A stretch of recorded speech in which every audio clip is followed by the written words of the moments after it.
Learn English through stories. Intermediate English. Dust bunnies. The Midnight Gale. Welcome back to the world of the dust bunnies. In this episode, titled The Midnight Gale, our tiny family faces their biggest challenge yet. While they enjoy the peace of their home under the bed, a sudden change in the room creates a terrifying storm. Today, you will learn words related to weather, safety, and teamwork. Don't just study English, live it through stories.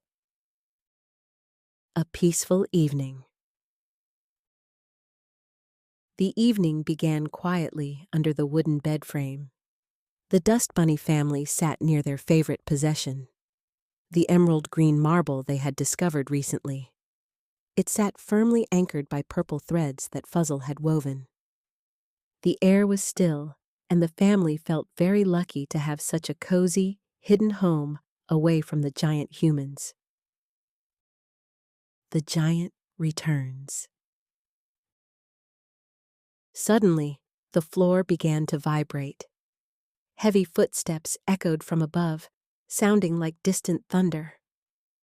The little girl who lived in the bedroom walked toward the corner of the room. Drift, the older brother, peeked out from behind a dust-covered slipper. He watched as her giant hand reached down toward a large, round object sitting on the floor. The clicking sound. A loud click echoed through the room. Suddenly, a low humming noise started to grow louder and louder.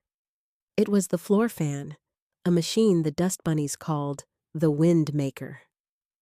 Usually, it stayed quiet during the night, but tonight was different. The blades began to spin, slowly at first, and then with incredible, terrifying speed. The first gust. The first gust of wind hit the area under the bed like a physical wall. Dustin cried out to his family, "Hold on to something!" The peaceful atmosphere vanished instantly. Loose bits of hair and small fibers began to swirl around them. The midnight gale had begun, and the family was right in the middle of the path. Pippa in danger. Pippa, being the smallest and lightest of the family, felt her feet leave the ground. "Help!" she squeaked as the wind lifted her upward. Her fur was so airy that she acted like a tiny balloon. She drifted toward the edge of the bed, where the open floor and the great vacuum of the hallway waited to swallow her. A quick rescue. Fuzzle reacted instantly. She lunged forward and grabbed Pippa's back leg just before she tumbled away into the darkness. Fuzzle used her weight to pull her daughter back down to the floor. "Stay low, Pippa!" she shouted over the roar of the fan. They huddled together, trying to find a way to stay anchored to the rug. Searching for cover. Dustin looked around desperately for a safe place. Their usual burrow was too open for this kind of storm. The wind was coming from the side, blowing everything toward the open closet. "We need a cave!" Dustin yelled to Drift. He spotted an old, heavy leather boot that had been pushed deep under the bed months ago. The moving marble. To their horror, even the emerald treasure was not safe. The wind was so strong that the purple threads began to snap. The heavy green marble started to roll slowly, vibrating against the floorboards. If the marble rolled away, it might crush their home or be lost forever in the great vacuum beyond the bedroom door. Drift's brave idea. Drift saw the marble moving and knew he had to act. He grabbed a long piece of discarded dental floss that was caught under the bed. "Father, help me!" he called out. Drift planned to tie the floss to the heavy leg of the bed and then around the marble to create a stronger anchor against the massive windstorm. Father and son. Dustin ran to help his son. Together, they battled the wind to reach the bedpost. The air was filled with flying debris. Tiny crumbs and bits of paper stung their eyes. They worked as a team, wrapping the white string around the wooden post. It was a difficult task because the wind kept trying to blow them away. Securing the treasure. Once the string was tied to the post, they rushed back to the rolling marble. The wind was howling now, making a high-pitched whistling sound. Dustin and Drift threw the other end of the string over the emerald marble. They tied it tight, securing their treasure, just as the last of the purple threads snapped under the pressure. Reaching the mother.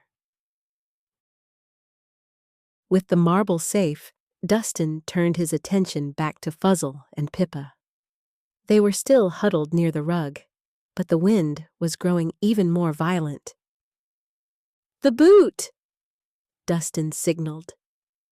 He began to crawl toward them, staying as flat as possible against the floor to avoid being swept up by the relentless, invisible force of the fan.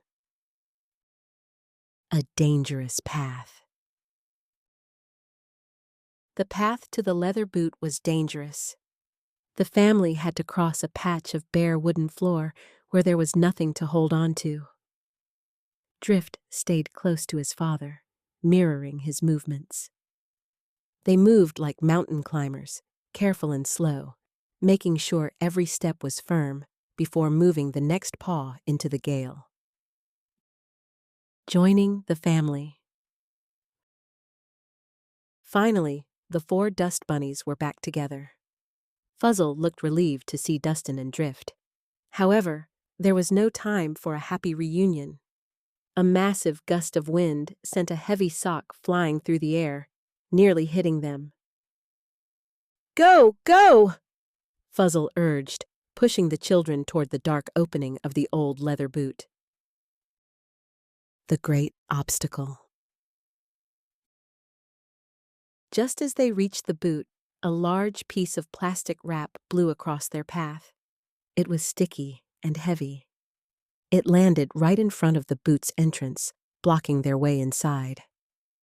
The wind pinned the plastic against the floor, making it impossible for the small bunnies to lift or move it out of their way. Finding a hole. Pippa, being the smallest, noticed a tiny tear in the plastic wrap.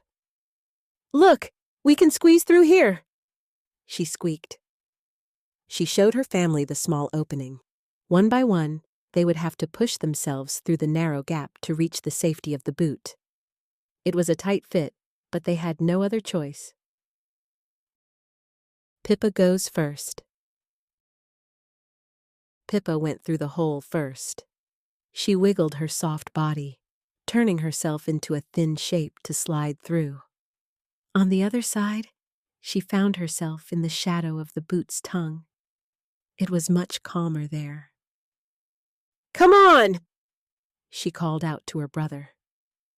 The wind roared outside, but inside the boot's shadow, she felt safe. Drift follows. Drift was next. He was a bit larger than Pippa, so he had to squeeze harder. He got stuck for a moment, and his heart raced with fear as a gust of wind tried to pull his back legs away. With a final, desperate push, he popped through the hole and landed softly next to his sister. Fuzzle's turn. Fuzzle approached the hole. She looked back at Dustin, who was standing guard. "Go, Fuzzle. I am right behind you," he promised. Fuzzle tucked in her fluff and navigated the opening. She was worried about her husband, but she knew she had to lead the children into the deepest, safest part of the leather boot. The last bunny. Finally, it was Dustin's turn. But just as he started to climb through, the wind shifted. A powerful draft caught the edge of the plastic wrap and began to peel it away from the floor. Dustin grabbed the edge of the boot's leather lace. He hung on tightly as the plastic wrap flew away into the dark room. Inside the boot. Drift reached out from the entrance of the boot and grabbed his father's paw. With a great tug, he pulled Dustin inside the heavy shoe. The family scrambled deep into the toe of the boot, where it was dark and smelled of old leather. They were finally safe from the midnight gale. They huddled together, listening to the hum, waiting for the calm. For hours, the fan continued to spin. The dust bunnies stayed in their leather cave, sharing stories to keep their spirits up. They talked about the emerald treasure and how they had saved it. Fuzzle praised the children for their bravery. Even in the middle of a storm, the family found comfort in being together. The silence returns. Eventually, the humming noise stopped. The click echoed again, and the vibrations in the floor disappeared. The little girl had turned off the fan. The air became still once more. Slowly, the family crept out of the boot.